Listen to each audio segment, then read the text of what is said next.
নিয়ে ও আমারে করুণা করে। কথা বুঝতে পেরেছেন?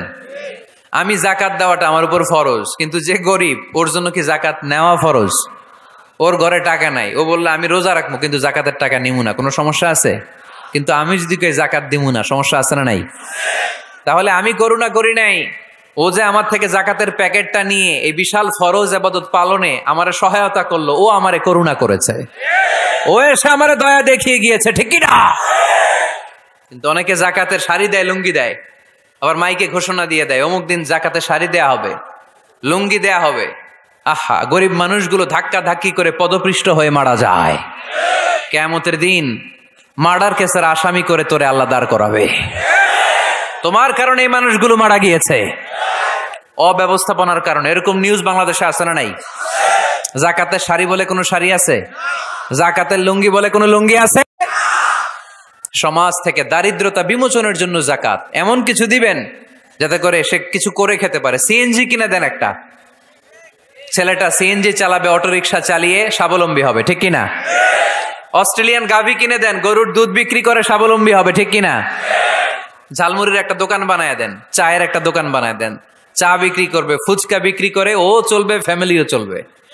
আর যদি একটা শাড়ি, একটা লুঙ্গি, 1 কেজি সয়াবিন তেল আর 1 কেজি চাল দিয়ে দেন, এটা নিয়ে দুপুর পর্যন্ত চলবে, রাত্রেবেলায় আরেক জায়গায় লাইনে দাঁড়াবে। দারিদ্রতা কি দূর হবে? একদিকে গাছতলা, আরেকদিকে 5 তলা, ওই বাংলাদেশ আমরা চাই না, ঠিক কি না? অর্থের সুষম বন্টনের জন্য যাকাতকে ফরজ করেছে কে? এজন্য আল্লাহ বললেন আল্লাযীনা হুম লিয-যাকাতি ফাঈলুন। আমার মুমিন বান্দার 3 নাম্বার গুণ, তারা যাকাত দেয়, তারা সম্পদ জমিয়ে রাখে না। আল্লাযীনা ইয়াকনিজুনা আয-যাহাবা ওয়াল-ফিদ্দাতা ওয়া লা ইউনফিকুনাহা ফী সাবিলিল্লাহ ফাবাশশিরহুম বিআযাবিন আলীম। যারা সম্পদ জমায়। কেমন আছেন? ভালো আছেন? আপনি এমপি মহোদয়? আচ্ছা আচ্ছা, মাশাআল্লাহ, চেয়ারম্যান সাহেব বসেন।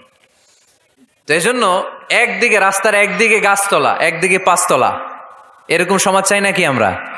না, সম্পদের তারল্য ছড়িয়ে পড়তে হবে ঘর থেকে ঘরে, দাঁড় থেকে দাঁড়ে, ঠিক কি না? যারা সম্পদ জমায় রাখে, ব্যাংক ব্যালেন্স করে, এগুলো করি না তো আমি, আগে যা করছেন ওইটাই।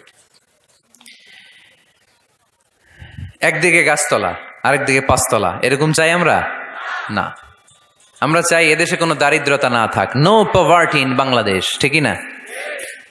এসডিজি সাস্টেইনেবল ডেভেলপমেন্ট গোল আছে 17টা, এর মধ্যে একটা গোল হচ্ছে নো পভার্টি, কোনো দারিদ্রতা থাকতে পারবে করে যেতে হবে। যারা সম্পদ জমায়, একটু জোরে বাতাস দিতে হবে, যারা সম্পদ জমায়, এই সম্পদগুলো কিয়ামতের দিন হবে সুজাআন আকরা, টেকো সাপ, পা থেকে পেঁচাতে পেঁচাতে কোমর, কোমর থেকে পেঁচাতে পেঁচাতে গলা, ছোবল মারবে আর বলবে আনা মালুক আনা কানজুক, আমি তোর সম্পদ, আমি তোর ব্যাংক ব্যালেন্স, আমার না খাওয়ার জন্য জমাইছিলে, আজকে খা।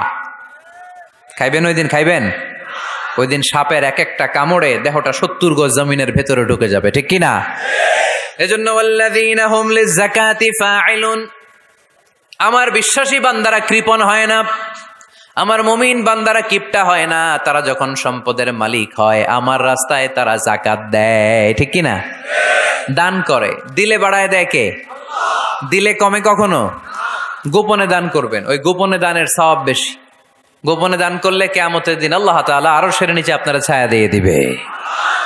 তাহলে 1 নাম্বার সালাত, 2 নাম্বার আজে বাজে কাজে আমরা নাই, 3 নম্বরে আমরা যাকাত দিব, 4 নম্বরে আল্লাহ বললেন ওয়াল্লাযীনা হুম লিফুরুজিহিম হাফিযুন। আমার মুমিন বান্দারা তাদের লজ্জাস্থানের হেফাজত করে। 4 নাম্বার। এটা কয় নাম্বার? এটা যুবকদের ওয়াজ। লজ্জাস্থানের, দে গার্ড দেয়ার প্রাইভেট, লজ্জাস্থানের হেফাজত করতে হবে। আল্লাহ রাসূল সাল্লাল্লাহু আলাইহি ওয়াসাল্লাম বললেন মাইয়াদমান লি মা বাইনা লিহিয়াইহি ওয়া মা বাইনা রিজলাইহি আদমান লাহুল জান্নাহ। খুব জরুরি হাদিস, যুবক ভাইরা খেয়াল করে শোনো।